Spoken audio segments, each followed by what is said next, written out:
A shower of sparks from a welder's torch bounced off the helicopter and onto the tarmac at Andrews Air Force Base, then fizzled away.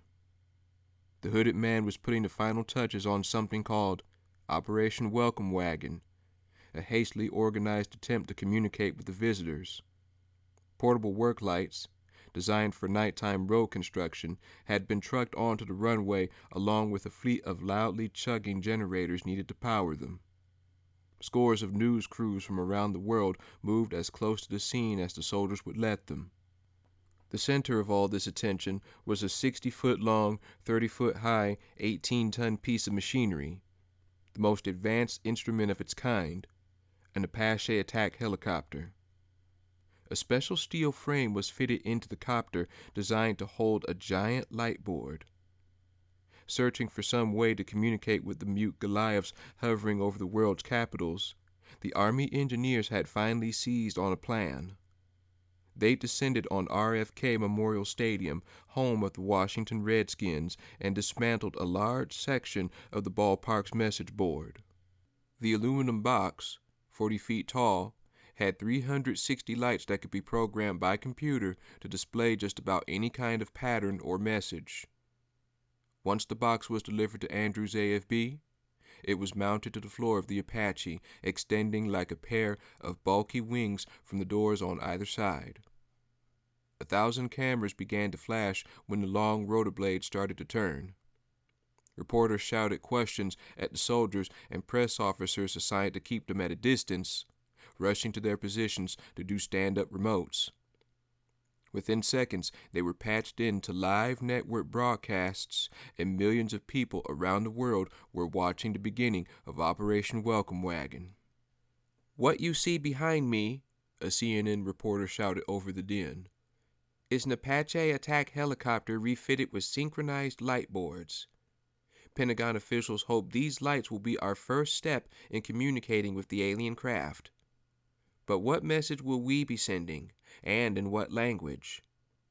We spoke with one of the men responsible for designing Earth's first message to these inscrutable visitors just a few moments ago. He told us that it would be a message of peace sent in the language of mathematics."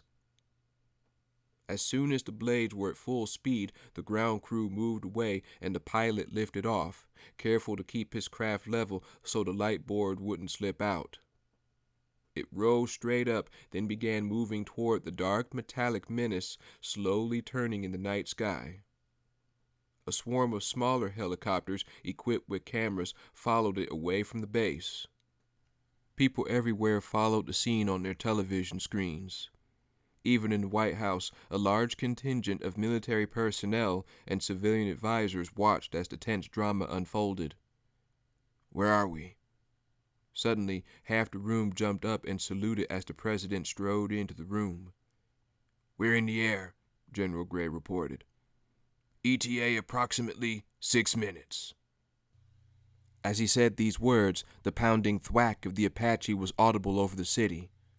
Several officers went to the windows and watched it lifting higher and higher as it flew to the rendezvous point at the tall tower which seemed to mark the front of the ship. President Whitmore stood shoulder to shoulder with the rest of the room, watching in grim silence. Just down the hall, the doors of the old executive elevator rolled open, and out stepped an unshaven Julius Levinson, his trousers wrinkled from the long drive. He made no secret about being impressed with his surroundings. As Connie and David headed down the hallway speaking in urgent whispers, Julius stopped to inspect his appearance in the mirror. "Oi! If I had known I was going to meet the president," he said loudly, "I'd worn a tie. Will you look at me? I look like a schlemiel." Without a word, Connie hurried back, hooked her father-in-law's arm in hers, and tugged him along until the three of them were standing in the Oval Office. The room was empty, but to Julius, it felt as if all the great names of American history were in there with him. He couldn't believe where this strange day had taken him. As a reflex, he combed his fingers through his hair, trying to make himself look presentable. "You two wait right here. I'll be right back," Connie told them. Before she left the room, she warned David. "I don't know how happy he's going to be to see you." Connie, We're wasting time, David urged. I'm about the last person he's going to listen to. Of course he'll listen, Julius interrupted, suddenly ready to defend his son. Why shouldn't he listen? Because last time I saw him, I punched him in the face. Julius gasped and clutched his heart with his hands. He looked at Connie, then at David. You actually punched the president? My son punched the president? Connie paused at the door. He wasn't the president then, she explained. David was convinced I was having an affair with him, which I wasn't. With that, she closed the door and walked down the hall to the briefing room. A smile crossed her lips as she heard Julius raising his voice, incredulous, in the room behind her. Connie stopped outside the door to the briefing room. She was taking an enormous personal and professional risk, pulling the president out of a high-level meeting for a conference with her erratic ex-husband.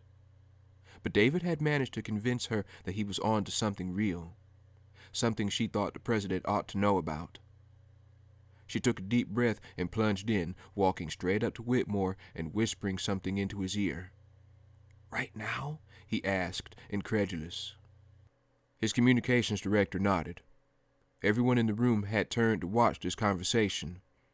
The timing couldn't have been worse. The welcome wagon would reach its destination in just over 3 minutes. But Whitmore was accustomed to relying on Connie's good judgment. Without another word, he turned away from the window and walked to the door. You aren't going to leave now, are you? Nimziki made sure everyone in the room was aware of the president's curious decision as Whitmore ignored him and left the room. How in the world do you put up with that cretin? Connie asked once they were out in the hall. He ran the CIA for years. He knows where all the bones are buried. It comes in handy, Whitmore told her. Now, exactly who is this I'm going to talk to? Rather than answering him, Connie ushered him into the Oval Office. The moment Whitmore saw David, he froze in place. Damn it, Connie. I don't have time for this. Anticipating exactly that reaction, she had shut the double doors and stood in front of them. There was an icy silence. Julius, understanding the situation better than he let on, broke the tension by marching up to Whitmore, hand extended. Julius Levinson, Mr. President. An honor to meet you. I told you he wouldn't listen, David said, pouting at Connie. This will just take a moment of your time, Julius assured him. President Whitmore shot a dumbfounded look at Connie, amazed that she had dragged these two weirdos into the White House at a moment like this. As he moved to leave the room, David finally spoke up. I know why we have satellite disruption, he said calmly. Whitmore turned and looked back at him. Go on. These ships are positioned all around the globe, he began, coming around to the front of the president's desk and drawing a circle on a notepad. If you wanted to coordinate the actions of ships all over the world, you couldn't send one signal to every place at the same time. He drew lines between the ships, showing how the curve of the Earth would block their signals. You're talking about line of sight. Exactly. The curve of the Earth prevents it. So you'd need to relay your signal using satellites. David added a pair of orbiting communications satellites to his sketch, in order to reach the various ships. I have found a signal embedded in our own satellite network, and this signal is actually... Before he could finish, the door was forced open behind Connie. An aide poked his head in the door with an urgent message. Excuse me, Mr. President. They're starting right now. So far, David hadn't told Whitmore anything he didn't already know from intelligence reports coming out of Space Command earlier that day. The president picked up a remote control and switched on the television. The Apache had just reached the front of the huge spaceship and turned on its light boards. The powerful lights began to flash on and off, creating a repeating sequential pattern. The staff at SETI, after several hours of furious online discussion and a blizzard of faxes, had come up with a simple mathematical progression, a message written in what they hoped would be a universally comprehensible language. The entire sequence would repeat every 3 minutes, followed by a display of the word peace, written in 10 different earthly languages. It wasn't much, but it was a beginning. The message spelled out by these flashing lights was utterly incomprehensible to most humans, including the president. He turned back to David. So they're broadcasting to one another using our satellites? David had turned on his computer. He showed Whitmore the graphic he had created to express the signal.